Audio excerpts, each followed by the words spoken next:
Get up. Well, hello, this is Jeff Gaudiosi, and you're on misplacedstraws.com where music comes to life. And my guest today harkens back to the time when today's legends were on the rise, a time when record companies, radio, and artists worked hand in hand to create some of the greatest music in history.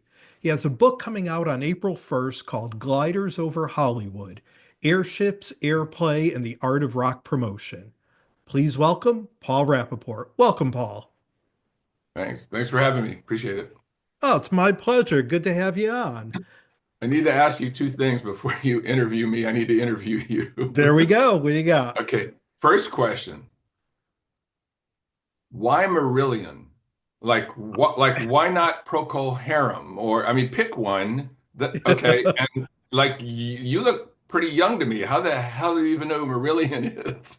Well, first of all, I am thrilled that you got it because usually Okay. they ask where the name came.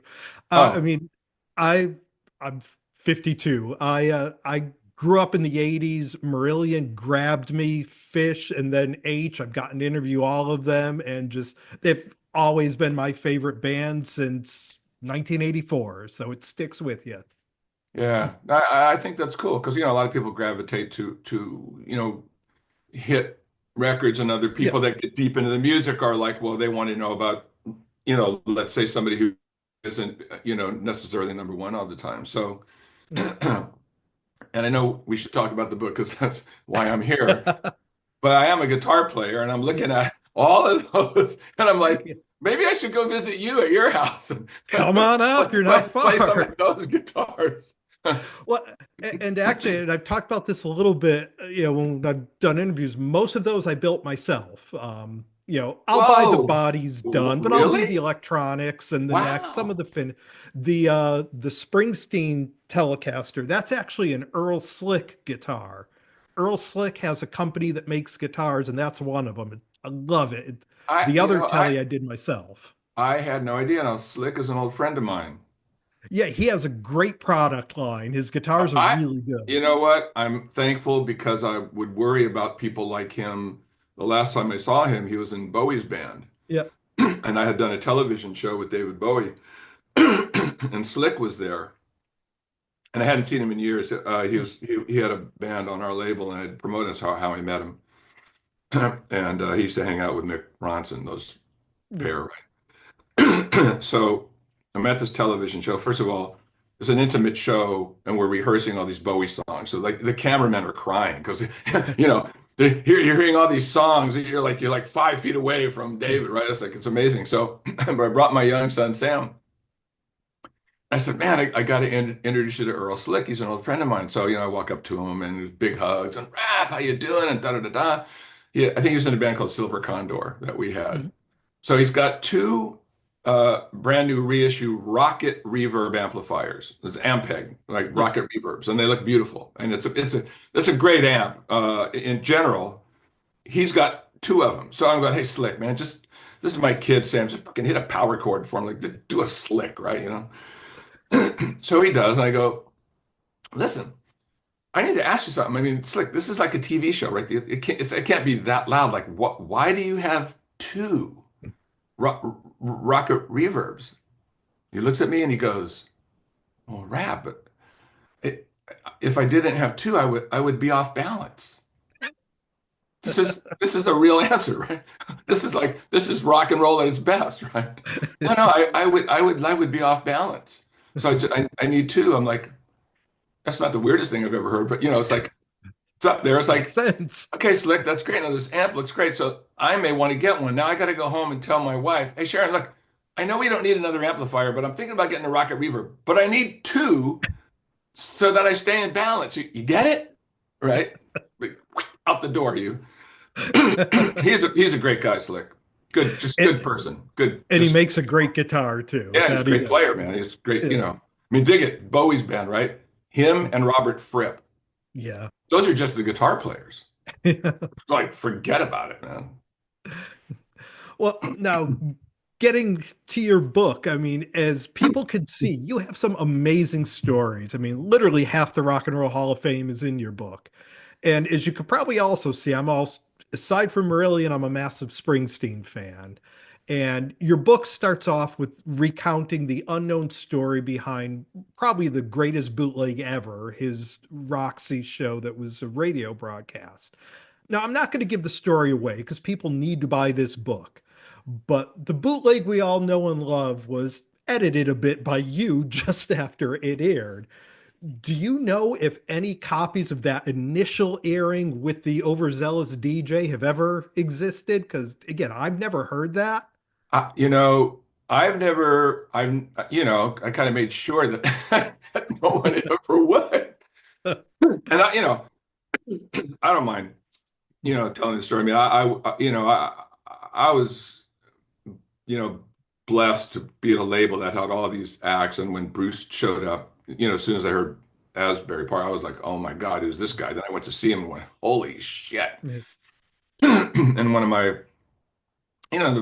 my fondest memories, of course, is being a part of, him from the very beginning and getting to be a part of helping break him to a place where he finally got. I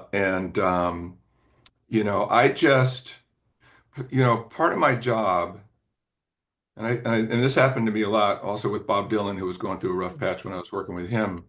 Okay, so you want to promote people. You're passionate, right? Like it's like you want to tell the world. You go see Bruce Springsteen. How can you not tell the world, right? So you want to do that, but you also part of this job you need to protect the artists, and a lot of people don't know that. But sometimes artists, Bruce Springsteen, one of my favorite quotes: "Trust the art, not the artist."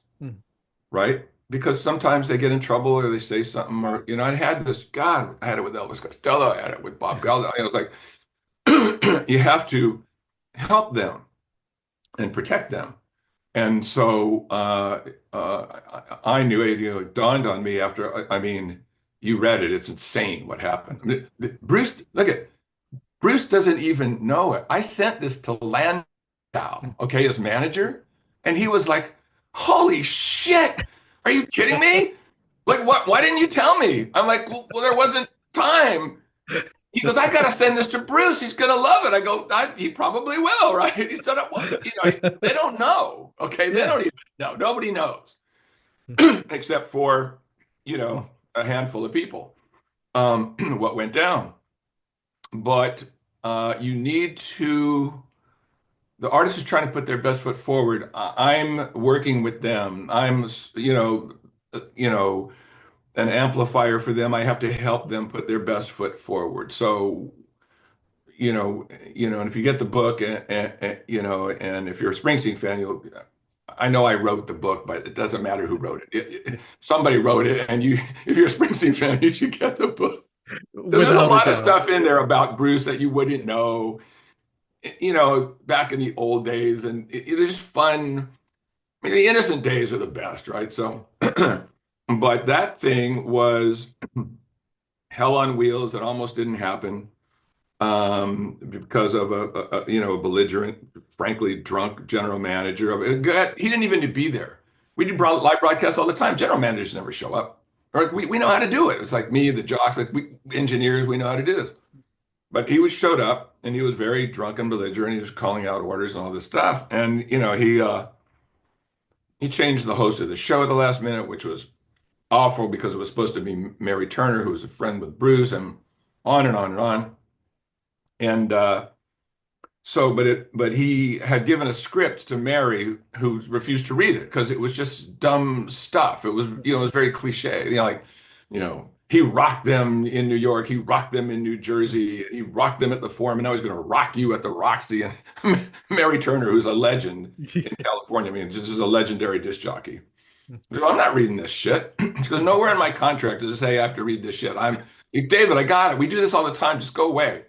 Well, he wanted to be the man. And he said, "Okay, then you're not the host." I give it to Bob Coburn. Bob didn't have the gravitas that Mary had, because, and Bob became famous later. Bob did Rockline, a fabulous show. Probably a lot of your, viewers and listeners know Bob Coburn. And so he had to read the script. And he also, the GM had him breaking in between songs. "Hey, you're on KMET and, you're being rocked by bro." I mean, just, oh God, it's like awful stuff.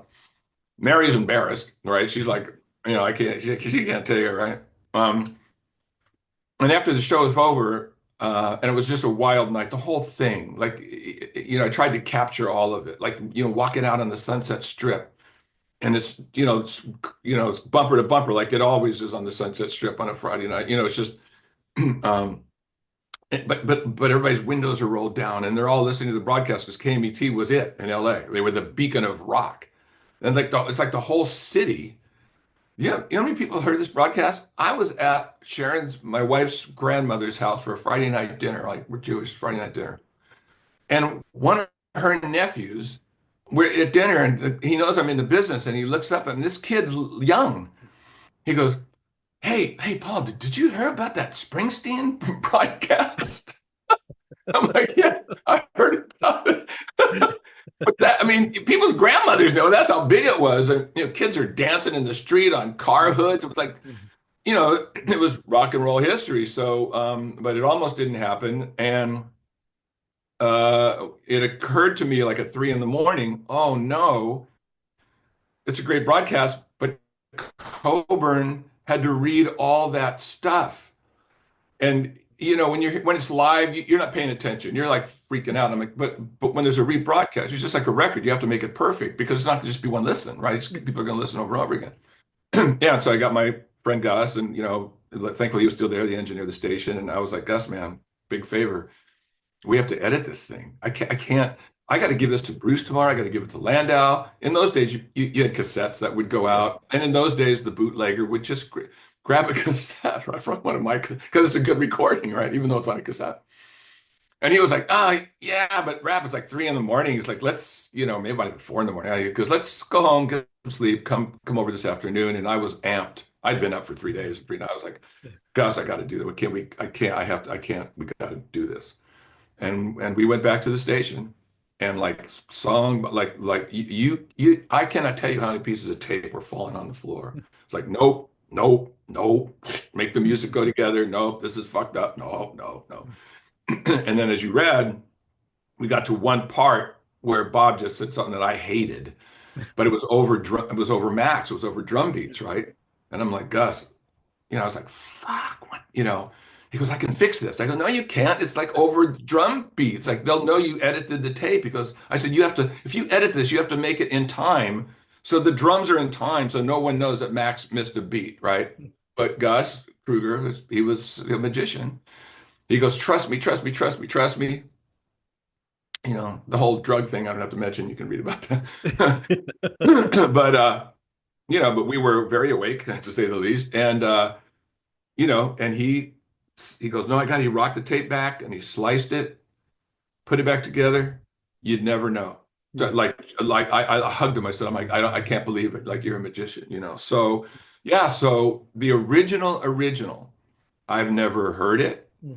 I wanted to make sure no one heard it. I just didn't want it to be dopey. Yeah. It's Bruce Springsteen. Like, you don't want it to be dopey. He's gonna rock you at the Roxy. Like, are you kidding me? This guy's like our Elvis Presley. It's like you can't do this to this guy.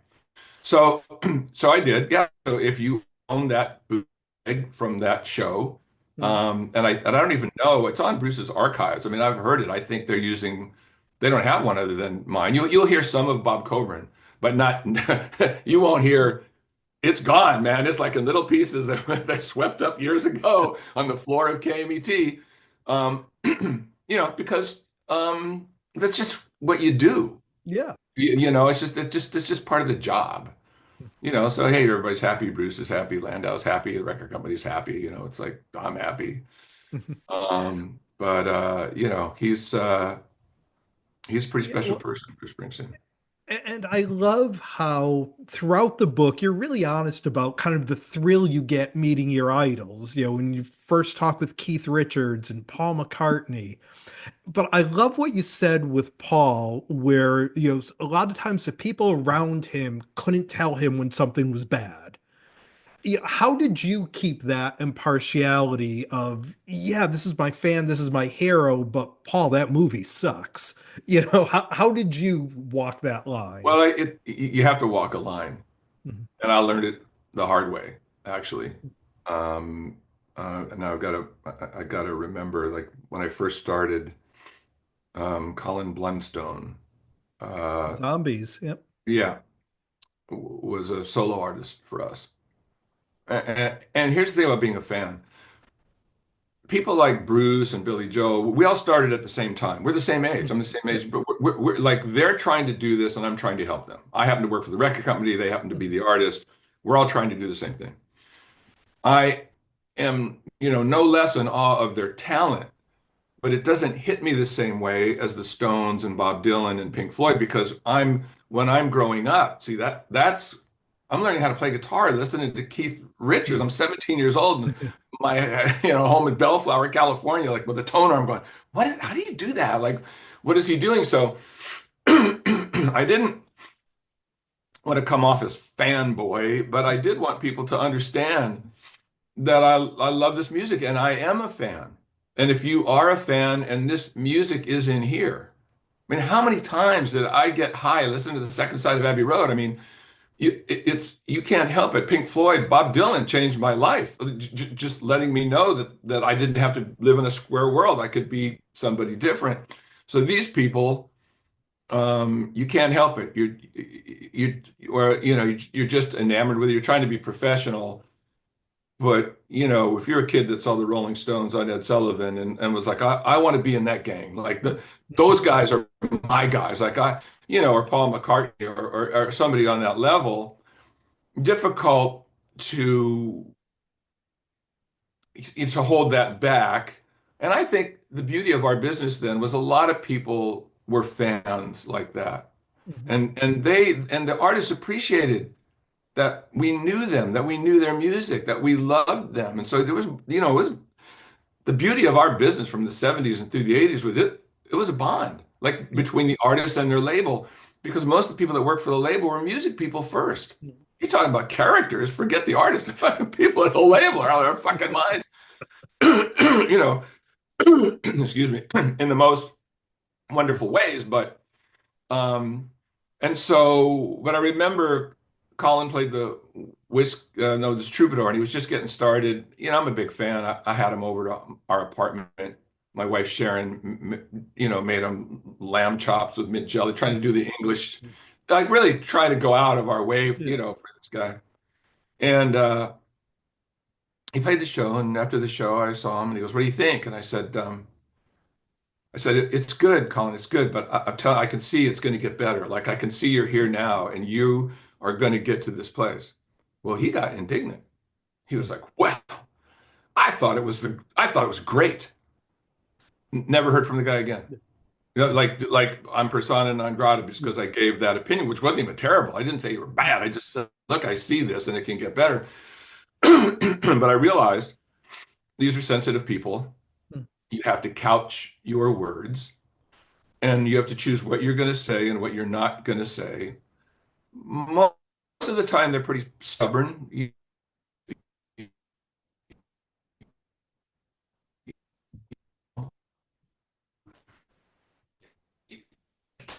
just tell any guy what he thinks, But I think when I was working with McCartney, I knew, I knew, we had a screening right of Broad Street. I don't know if you ever saw that or not. Yeah. I actually did. It's bad. It's bad. Um, and I'd seen. I'm trying to remember what year that was. So the album wasn't that good either. Now, what happens, sadly, depending on the artists, a lot of these people, both men and women, that they find themselves working. I mean, surrounding themselves with people that make them feel good. Yeah. So often, those are kind of yes men and women. I mean, I wrote a story in my book about, I was working with Bob Dylan's manager at the time, good friend of mine, Debbie Gold, going into Air Studios. Debbie just wanted to see how it would be to record there. And we walked in, and there's a young lady, like like all dressed up like 60s pop or whatever, right? Oh, sorry, that's my other phone that I don't answer, and I have to make it go away. Hang on, away. So, excuse me. So, I mean, we were just there to visit the studios, and she says, "Oh, you just missed Paul McCartney." And I was like, "Oh man, I would have loved to say hi. I work with him, at Columbia. I'm the the rock, head of rock for Columbia." And she goes, "Well, come here, come here." And she brings us into record room, and she says, "Here, like just a few minutes ago, he was standing right here." And I'm looking at Debbie, and we're looking at her like, "Yeah, okay. So you're standing right where Paul McCartney was standing." I'm like, "Yeah, okay." Then this is true. I swear to God, I'm not making this up. Excuse me. She says, "You are breathing the air that Paul McCartney was just breathing." And now I'm a fan, but I mean, I'm biting my lip. Like, I'm looking at Debbie like, I got to get out of here. Otherwise, I'm just going to laugh. I'm going to like crack up because so, you know, if you're surrounded by people like that, nobody's, the other thing is, and this is a sad part of the business, a lot of people around these artists are on the gravy train.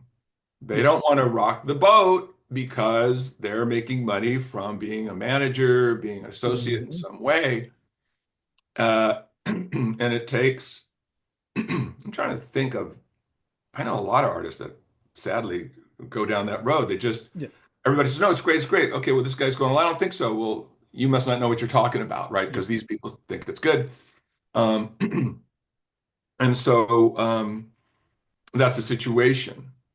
And I think that that was happening to McCartney for a while because the records were kind of going sideways. I would listen to a Mm. Paul McCartney record, and go, this is Paul McCartney. Like this is not up to his own standard. Like why he got lost for the while. Maybe he found himself. He's done great. Yeah. But so I think, when I was working with him, it was just more of accomplishing what we needed to do. He didn't need to know my opinion about Mm. that movie. I just felt sad. I was just like, Yeah. oh man, I just your heart kind of goes out because it's just like, oh man, you're Paul McCartney, and I don't know how the movie got me. And I did TV shows. TV is a group sport, Yeah. so making movies must be bananas, right? So, so it's just a off time for him. But so I wouldn't. He didn't need my opinion. I just needed to have him interview people that he needed. I needed to make that happen, and as I write in the book, this guy is an amazing person beyond being a Beatle, beyond all the songs he wrote. As a human being, Yeah. 7 o'clock at night, the guy's been working at 9 all day doing interviews, right? At the Plaza Hotel, the movie company had rented a suite um, in every in this one floor. Every room had a different country in it. So Paul was able to talk to every country in the world. You walk Mm. in, here's Italy, and it's radio and television. And he'd spend whatever time, and here's Italy, here's France, here's we had him. I had him for rock radio in our suites at the end of the night, and I thanked him very much. He looked tired. I said, "You look really tired." He said, "Is there anything else on the agenda?" And I said, "Yeah. If you want, we're supposed to go back to to our offices, the Columbia offices, the 12th floor. There's a lot of people there that would like to meet you." I said, these aren't all executives. These are the workaday people. Yeah. They're big fans. They'd love to meet you, but you look really tired. And he said, no, he goes, that's important. We need to go do that. He goes, that's important. Those people are important. I've worked with lesser acts that give me Yeah. a hard time. Oh, why are you telling me? Why are you making me do all this stuff? And not him, right? That's good to hear. The funniest thing was Columbia is only 5 blocks down from the plaza, right? Yeah. But I can't walk him down the street because a mob. So we had to get in a limousine, excuse me, in traffic Mm. to go around the block. If you've ever been in New York, just trying to go around the block could take you fucking 20 minutes. And to go down Fifth Avenue 5 blocks and make a right, on 53rd to get to the backside of Columbia. That guy saw every assistant, every secretary, hugs, kisses, picture, sign an autograph. He stayed there for 2 hours till 9 o'clock. Okay. That's a class act. Yeah. He's the classiest artist I ever worked with in my life. I've never seen a heart like that. Like he knew who he was. He knows what it Yeah. means. He knows these girls have been in love with him since they're teenagers, and he gives back. And it's not a job, Yeah. right? It's real. And it blew my mind. I was just, I just, wow, Yeah. that's who that guy is. So, That's amazing to hear. And kind of along those lines, I mean, one overarching theme I got from the book, and I think you actually use the word family, is that people like yourself and the label and the artists and radio, you guys all work together. You were truly a team with these artists. And that system has kind of fallen apart. Radio doesn't exist. People are making music in their bedrooms with Pro Tools and putting it up on Bandcamp themselves and skipping the company. There's no money for promotion anymore. Was it a it gradual was a fall? magical time. I'm sorry, go ahead. Was it a gradual fall, or can you point to a time you're like, okay, this was the change? Yeah, no, it was gradual, little by little, and I think it probably started, I want to say, in the middle 90s. Mhm. I mean, first of all, forget, yeah, it's just a giant party. But everybody's very close as a team because it does take a team. Look at people are still listening to these artists today. Yeah. Okay. So, Jeff, there's old school, and then there's the new school, and there's the school. Okay. The school is the way we did it. Best music, best artists, best recording studios, built for the best fidelity, built people that learned how to be producers. Tom Dowd, Bill Simzik, you know, uh, name them, you know, those names, right? These Yeah. people learned how to make great records. So now you've got the best music, the best studios, and the best producers, the best labels with the best promotion and marketing teams. This is the best of the best, all working together. And even bands like Pink Floyd, who became so big, they didn't need to do a lot of the things that we asked artists to do in the beginning. Hey, meet these radio people. They're going to play your records. There'll be a bond. They'll like you. Then when they go to play your record, it's going to mean more to them than just me coming in and talk to them. But even people like Pink Floyd, and I had to learn this with them because during the first Wall in LA, the first Wall concert, okay, it's the end of the concert, the wall comes down and everything, and they're out there playing their acoustic instruments, everything. So crowd finally, goes away. But I should point this out. No one had ever seen anything like this. No one had ever seen Pink Floyd's a theater, but not like this. No one had ever seen a wall built brick by brick. By the way, to the time of the music, people don't realize, but the beauty of Pink Floyd is everything's in time to the music. So it's a psychedelic experience. So if there's a big guitar crescendo, that's when the lasers come out. The wall bricks are being by the beat of the music. Okay, they timed it. I went to rehearsals. They had to time it how so that the last brick would get put in on the last note of that particular song. um, anyway, when that is over, so people see a wall being built. There's all these psychedelic movies on the wall. The wall comes down at the end. No one had ever seen anything like it. Okay, there's no applause. People are stunned, right? There's 15,000 people in this auditorium, just like this, and then little by little like which turns into this thunderous, insane screaming. Anyway, it's all done. Gilmore walks out. I'm like, hey, Dave. He's David now, so I'll say David. He likes to be called David, but back then he was Dave. It's like, hey, David, there's a guy, David Sholin. He runs like a lot of radio stations across America. Would you like to meet him? And Dave goes, nah, no thanks. It's okay. And he walks away, as if I had offered him like a milkshake and fries, right? Like, and I realized I didn't ask him right. Like I said, David, this would be good for you and your band to meet this guy. So I learned that lesson. Um, so even, I think if you're a music person, which obviously I am, I would get invited sort of into their families, which was nice Yeah. because we were talking music. Yes, we knew we had to do the business, but I'm a guitar guy. If you're a guitar player, forget about it. You talk to gay, they're all players, right? Yeah. They're players first and they're rock stars second. Yeah. Today, I don't know. A lot of YouTube guys, maybe they're stars first. I don't know. But back then, these guys wanted to be great players first. You want to talk guitar, you got to, you know what it's like. It's a brotherhood.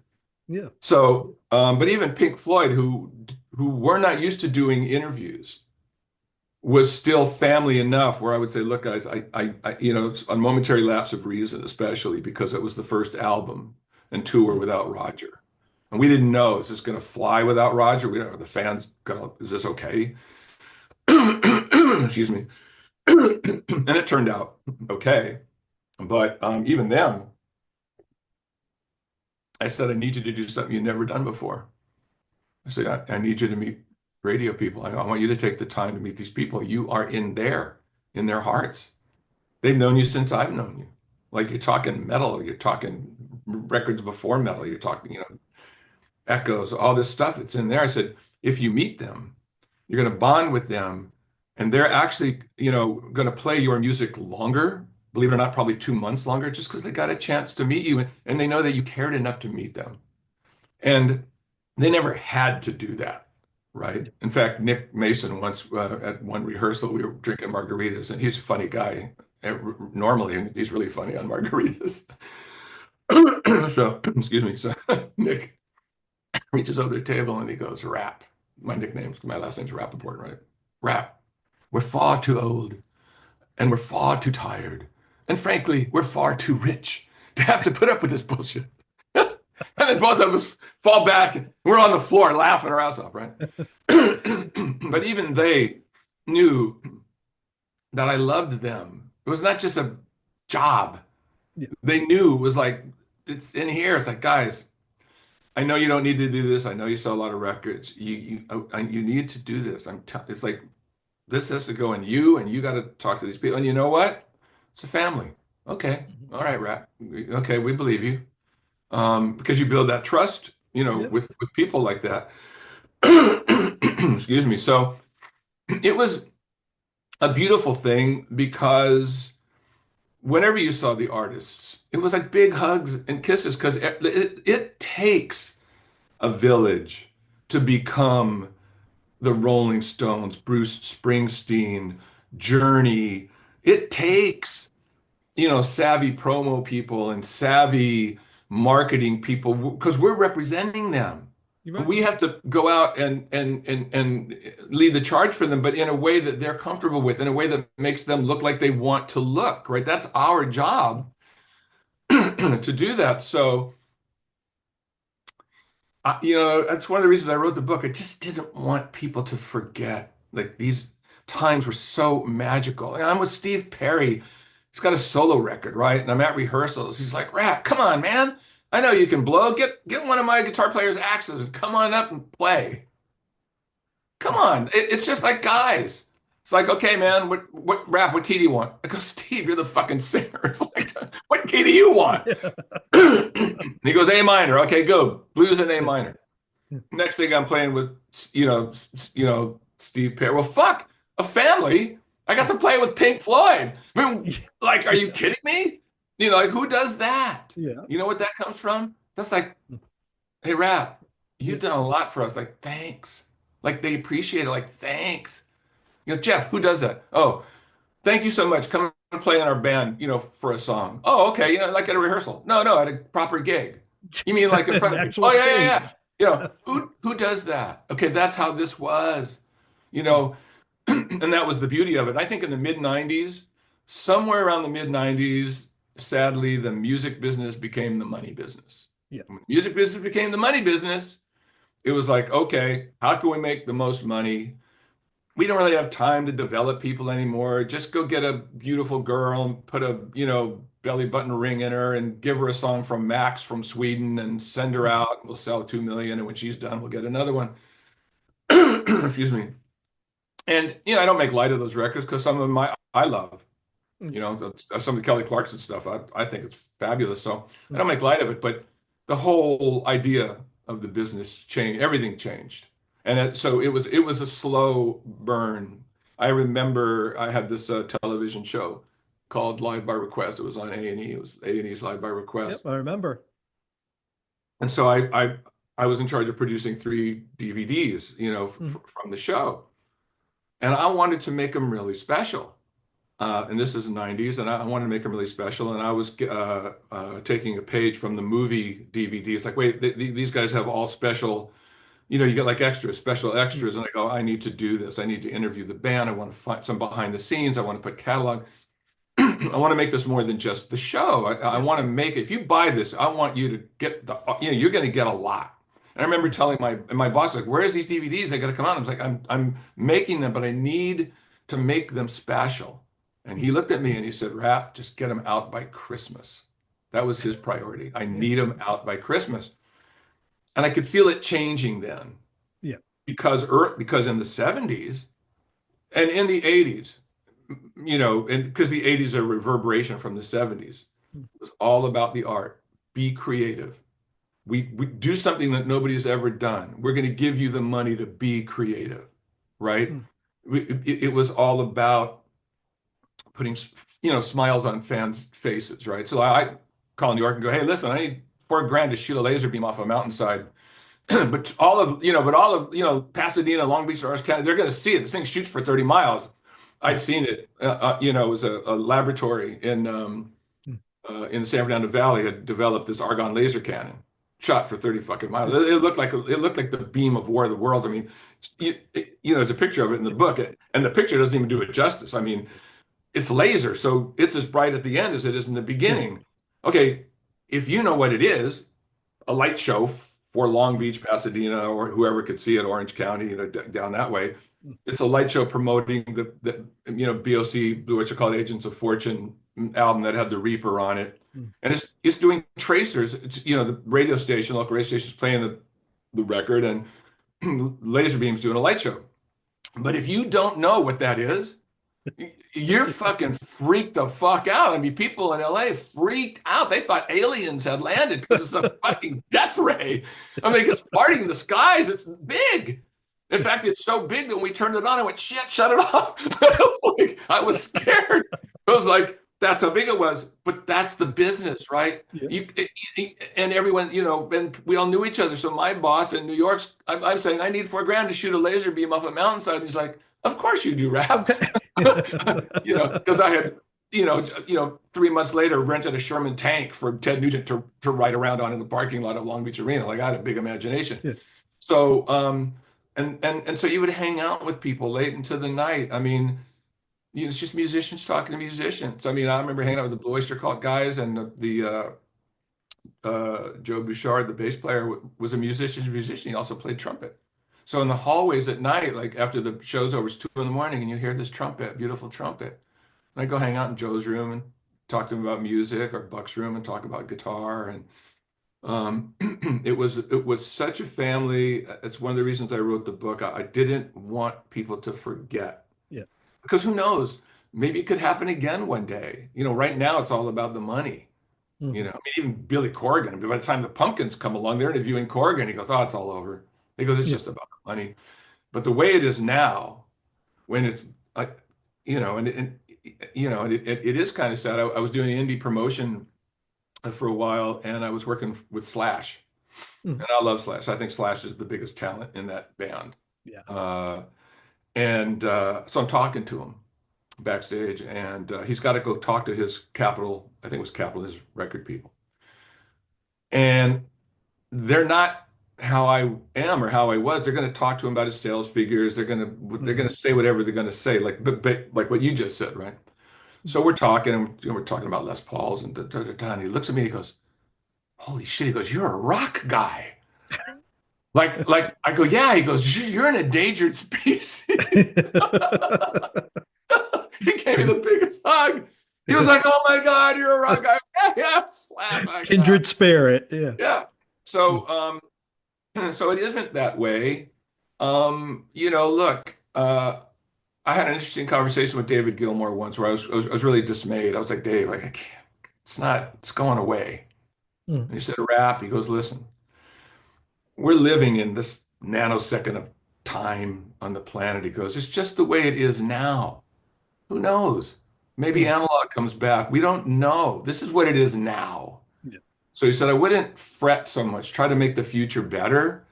But he was pointing out that this is we're going through this phase. So I hope that one day, and it's all it takes is an entrepreneur, mhm, and look, there's people that have money now. Maybe somebody wants to develop a new band or do it the old way. You want to know something, Jeff? People mm, are people. yeah, We haven't changed much. All the mm. things that you read about in this book, what you read, first of all, thanks for reading it. Thank you very much.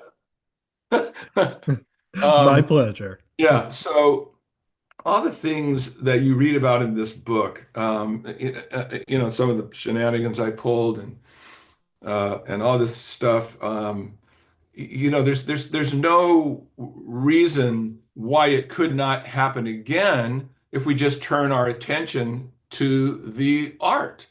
Mm, Just let's, I tell bands all the time. I talk to young bands all the time. Oh, tell us how to do it. Is it the video now? Is it TikTok? Is it SchmickTok? Is it the and you know what I tell them? I'm like, all that stuff is window dressing, and you can use all that stuff. You know, I just saw you play. Why didn't you get an encore? yep. Uh, I don't know. We never thought about that. Well, you need to think about that because that's your job. You Mm, need to entertain people. This Mick Jagger had to learn how to do it. Look at the old newsreels. Mick doesn't know what he's doing. He's standing there scared to death. There's mm, no Mick. mm, Doesn't mm, exist yet. Yes. All of them, Springsteen, they all learned it. They learned it from James Brown, who learned mm. it from who knows, James got it from a preacher and in the South. I said, you have to play a show in a club that's so great. You can't be good. You have to be great. Mm. That people love you so much, they want to come back next Friday night and they want to bring people to see you. That's your job. Yeah. If you can do that, it'll grow. But they're all looking for this external easy thing. It isn't that. Write a Mm, song that matters. Write a mhm. song that I give a shit about. And then people will go, oh, you got to hear the song these people just wrote. And I tell all these young bands because they're looking at me like they think it's going to come from somewhere else, and Nope. it's you, Bruce Springsteen, the guy, Bruce Springsteen's lighting director. I don't even know if you know this, Mark Brickman, who went to work for Pink Floyd after Bruce. Mm,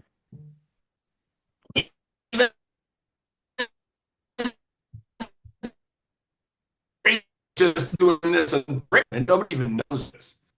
yeah. Mark Brickman is an amazing light. Mm, Goes up to Bruce. He goes, Bruce, you just can't stand there. You gotta like move, like mm. Bruce, walk on the tables. And Bruce is like, what? Brickman is like, yeah, just walk on the tables.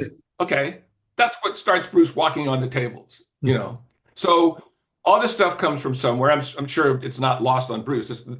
He's really sharp. I mean, yeah. this guy, he's thinking all the time. He wants to make this happen. They all learn, and I tell all these young bands, I mean, this is what you have to do to really be worth people wanting to see you. It's you. It's not all this other frilly stuff, you know.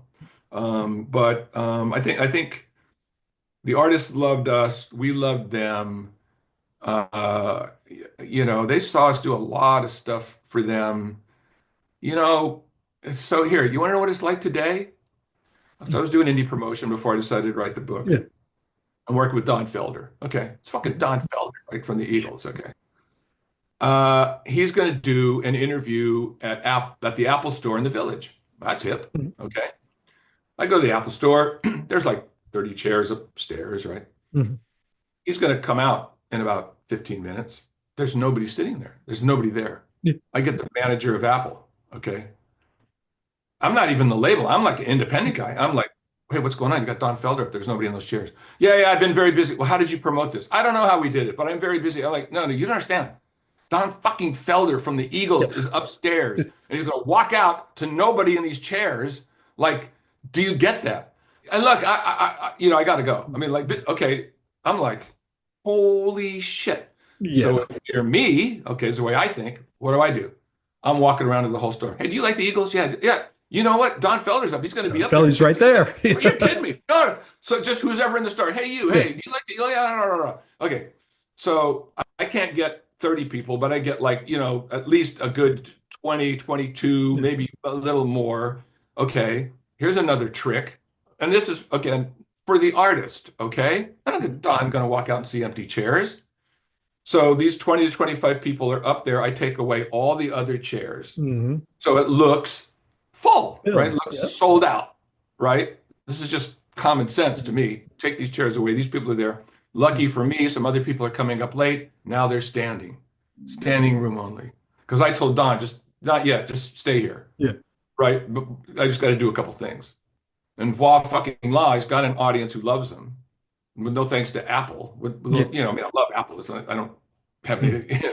any axe to grind against that, but the person who's running that store, Yeah. come on, and so that's how it is today, which is Yeah. very scary. Back in the day, it wouldn't happen because everyone was such, we were all so much about the same music. Anybody who was operating a store back then, the music would have mattered. They would have never let it happen. Don came out and he did great. So, but that's, you know, it's, and I'm not saying it's like that with everybody, but No. that's how it can be. And the labels are trying to exist with all the new changes with streaming and how can you make money and the artists. Sadly, if you're a midline artist or lower, it's hard, because the streaming Yeah. doesn't There's pay. nothing there. Yeah. Right? It doesn't pay you. So, so we're in this, excuse me, time now, and I just feel blessed. First of all, I feel blessed to be born when I was born. Forget even being in the business. Just to grow up with Yeah. what an explosion of music. I mean, Jeff, forget the rock. It's like Motown. The Motown music alone. All of it. You Yeah. got that. You got that. You got Tony Bennett. You got Johnny Cash. I mean, it's all exploding, at once to us, you know, and then to be, to luck out and be in the business, turned out to be a dream. I mean, a dream come true. All my heroes. I mean, I don't even know. You're like 10 years younger than me. I mean, are you hip to Mike Bloomfield? Oh God. Yeah. Okay, Yep. Michael Bloomfield. I mean, a lot of people don't know Michael Bloomfield. Anybody out Great there that's guitar watching this, go player. Yeah. fucking find Electric Flag record and listen to Michael Bloomfield, or go to the Paul Butterfield album, listen to Michael Yeah. Bloomfield. He is one of the greatest guitar players of all time, one of Mm. the greatest blues guitar players of all time. Bob Dylan is quoted as saying he is the greatest guitar player Yeah. he ever met or worked with or ever saw. You know, I mean, I met Mike Bloomfield. I mean, I'm watching him like they came to play at UCLA where I was the college rep. I'm a Yeah. kid, I'm a college rep. I'm playing the blues. I went, how do they do this? How do they get to sustain? How do you do this? And I'm like, get to see and meet him, and he gives me a little hint on what, on how to play the blues. Fuck, man, I met Miles Davis. That's Miles amazing. Davis. I mean, I couldn't even believe it. I was like, fuck, it's Miles Davis. So I thought he was going to yell at me. He didn't, he was, if you were white, didn't go over so well back in the day, Yeah. but he liked me and we got on. And so, yeah, I don't want to come off as fanboy, but come on, man. It's like we all love this music. Yeah, I'd love to say, oh yeah, like I'm above it all. Yeah, I met Mick Jagger, so what? Like, sorry, it's like, I'm with no, you. it's Yeah. it's in here. Those guys. So yeah, for those guys, and they honestly, Jeff, they love the fact that you knew their music so well. Yep. When I met Pink Floyd, they weren't used to me. I mean, they had written "Have a Cigar." I mean, they're talking to record people that are asking them which one's Pink. That they Mm. didn't even want to talk to anybody. When they met me, they're like, "Hey, you're like different." Like, Mm. like, yeah. Can we talk about echoes? Can we talk about how you got Yeah. that stuff? They're like, "You want to know that?" I'm like, "Yeah." Like, so but I think they appreciated that, and it was just this magical, family of people. CBS Records, the moniker was the family of music. Mhm. And it wasn't a joke. It was the family of music, and everybody palled around. Didn't matter. It was glorious. You go back to a record convention, and they're all there. It didn't matter. It'd be Paul Simon, Boss Gags. Everybody's just hanging out, talking. Very, very, very, very special. So you're a Springsteen guy. So if you read the book, you read all the early Yep. Springsteen stuff. But so I'll tell you a story that not in the book that Okay, no there we one knows, go. just for you because Yeah. you're Jeff and you're a An Springsteen fan. exclusive. An exclusive. You get an exclusive, man. I don't even know if I should tell this story, but whatever. We're all getting up there, so it doesn't matter. So we had a convention in San Francisco, and there were a lot of us. I don't want to say a lot of us. There were a handful of us, what you read in the book, that were really proponents for Bruce. Yep. Sort of like album rock guys. There was a publicist, Glenn Brumman, Brahma, Peter Philbin, an A&R guy, Mike Pilot, and me. We're like the core Bruce fans. So you have to understand, a label as big as Columbia, you're talking huge megastars. You're Yep. talking from every level, from every genre, Barbara Streisand, Neil Diamond, you're like huge megastars. So anybody coming up has to kind of prove their worth. And Bruce is not everybody's radar, nor is Journey in the beginning. They're just a rock fusion band. This thing grows. So people like, this guy. So there's a convention in San Francisco. So I'm there. Bruce walks in, he looks at me, goes, Rap. I go, hey, Bruce, what's up? He goes, what day is it? I go, what day is it? You mean what time is it? He goes, no, what day is it? And I'll never forget this because that's not a thing Bruce would ask usually. And I Yep. said, hey, boss, it's Wednesday. Okay, thanks. So I know something's up, but I don't know what it is. Okay, but this guy is usually really buttoned up. Okay, I guarantee you, anybody who's watching this, Bruce Springsteen is the hardest working man in show business. There's nobody that we're no. You keep telling us about this guy, and I mean, actually, I mean, Bruce, there was a drop notice on the head of A&R's desk because he Wow. wasn't selling enough records, and they were going to drop him from the label, which I guess he wrote about. I mean, somebody must have wrote about Yeah. it. So, like a bootleg tape on the air, and it started getting airplay, and then the head of A&R was called, said, "Hey, you didn't sign that drop notice yet. No, don't do it. Like this is happening." So, wouldn't you know, the only because you are greater. Uh, And I don't know um, what happened. I don't know where he was at. I don't know what was going on, but it just didn't come off. And the whole band was there. It was Clarence and everybody. And we're sitting there looking at it going, what's wrong? And then, of course, after that show, all the higher ups go, oh, yeah, you were telling it. We're like, oh, fuck, we got to start all over again. Like, no, it's just a bad show. And that's the only bad Springsteen show I ever saw. I'll never forget. It was on a Wednesday night. Um, and my other, I don't know what that was. I don't even know if he remembers it. It's a blip in the radar now, except now we were all like, oh shit, we got to now like go to reprove yeah, start ourselves. over. Yeah, we got to start all over again, whatever. But my other great memory is Leslie West is there, like from Mountain, right? And Mm. Leslie's Yeah. huge, right?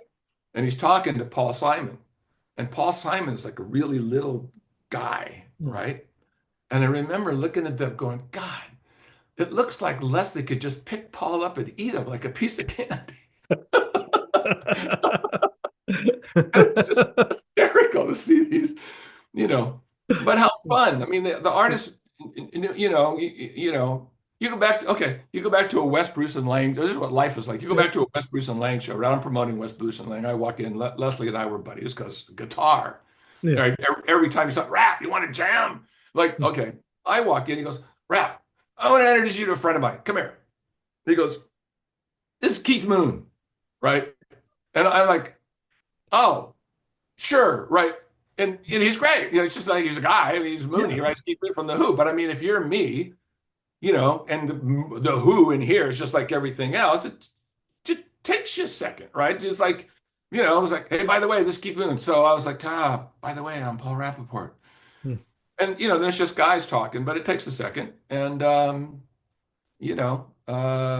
just the way it was. But it was very much intertwined like that. You never knew who you were going to meet.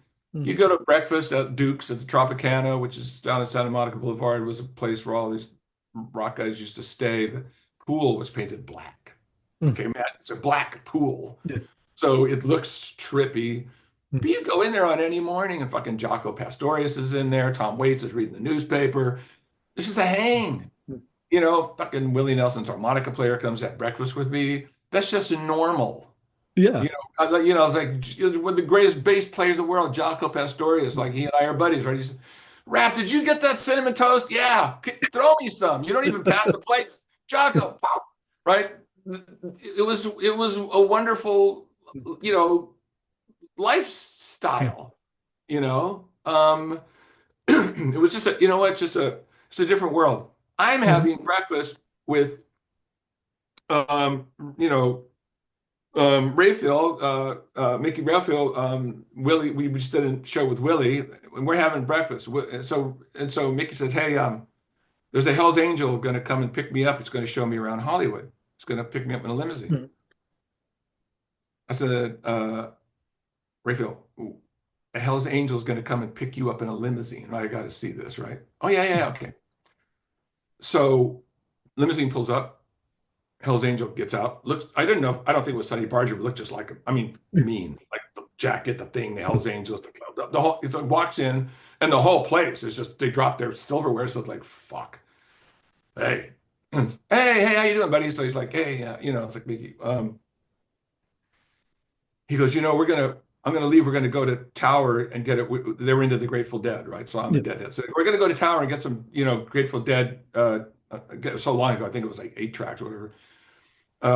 I go, well, I happen to love the Grateful Dead. I have them all in my trunk. Just let me walk out with me, and I'll just give them to you. And, I'll just get more. Just keep them. Mhm.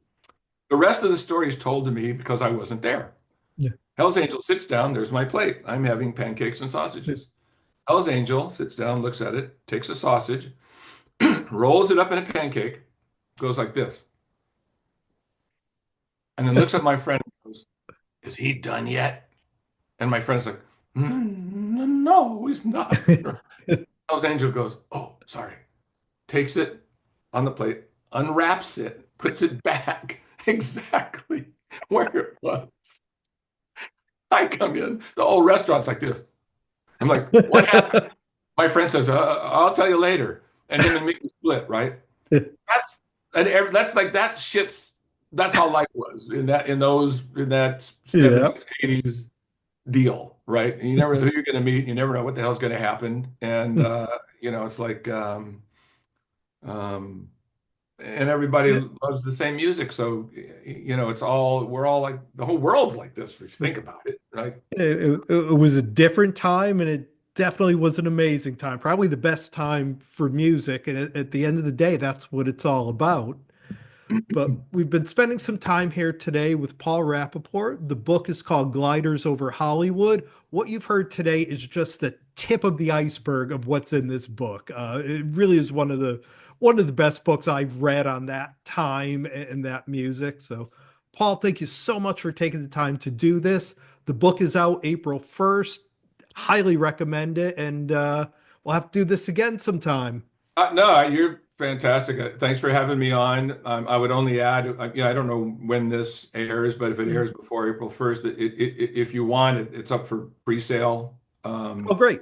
Yeah, so you can just, punch a button and then they'll deliver it to you on April 1st. And what an age we live in. So, yeah, I Thank think you it's on so much, Amazon, my friend. on Barnes and Noble, whatever. So anyway, thank you so much. And We'll I hope talk we get to soon. talk again. Definitely. Go play guitar.